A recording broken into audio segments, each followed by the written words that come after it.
Chapter 3. The great Tigger rescue. The sun was rising over the 100-acre wood, painting the sky in soft shades of orange and pink as our beloved friends gathered around Pooh's house for a meeting. Pooh, Piglet, Rabbit, Eeyore, Owl, Kanga, Roo, and, of course, Tigger were all sitting in a circle. The honey mystery had been solved, but a new adventure was just around the corner.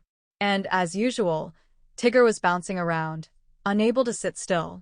"Pooh, have you ever wondered what's on the other side of that big hill?" Tigger asked excitedly, bouncing higher and higher. "I bet it's something fantastical, something Tiggerific." I haven't thought about it," said Pooh, scratching his head. "But it sounds like it could be an adventure." "What do you think, Piglet?" Piglet, who was nibbling on some biscuits Kanga had made, gulped nervously. "Oh, do you think there could be something as scary over there?" "Well," said Rabbit, adjusting his spectacles, "it could be a perfect opportunity to explore. But we must plan. I suggest we gather supplies, carrots, perhaps?" Eeyore sighed. "It's probably just more trees." Not that anyone would care about old Eeyore's opinion, but I suppose I'll come along. Suddenly, a loud boing echoed through the forest, and Tigger, without any warning, bounced so high that he got tangled in the branches of a tall oak tree. "Help! My bounces are stuck," Tigger called out, swinging from the branches like a pendulum. Oh dear," cried Piglet, looking up with wide eyes. "Tigger, are you okay?" Pooh squinted at the tree. I'm not sure how honey would help this situation." "No honey. We need a plan," said Rabbit, rubbing his chin thoughtfully. "This requires teamwork and a smart strategy." "The plan? Let's not panic," Owl said wisely, flapping his wings and hovering near the tree. "In my experience, situations like this require patience, logic, and—" But before Owl could finish, Tigger bounced himself even more tangled in the branches. His legs dangled in the air as he hung upside down, flailing about.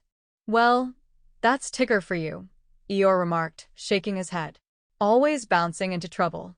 "We've got to do something," cried Roo, hopping up and down with excitement. "Let's rescue Tigger. I want to help." After a few moments of frantic thinking, Rabbit finally came up with an idea. "We'll need something strong to pull him down. We can use this vine." Rabbit grabbed a long, sturdy vine hanging from another tree. "Oh, I love vines," shouted Tigger from above, still swinging. "Especially when I'm not stuck in them." The team got to work. Pooh, Piglet, and Rabbit tied one end of the vine to the base of the tree. Eeyore stood by, providing moral support with a slow and steady "Good job." "Not that it'll work, but it's a good effort. Now, on the count of 3, we'll pull with all our might," Rabbit commanded. 1, 2, 3. The pulling contest, everyone grabbed hold of the vine and pulled, and pulled, and pulled. But Tigger just swayed back and forth like a giant fuzzy pendulum, laughing and shouting. Tiggers love swinging. "More pulling," Rabbit instructed, now red in the face from all the effort. Piglet, who was pulling with all his might, squeaked, "Oh, dear. I think I'm going to fly away." Just when it seemed like Tigger would be stuck forever, Kanga had an idea. "Why don't we let Roo bounce up to Tigger? He can untangle the vines from the branches." "That's a bouncy idea," Roo exclaimed, hopping up and down with joy.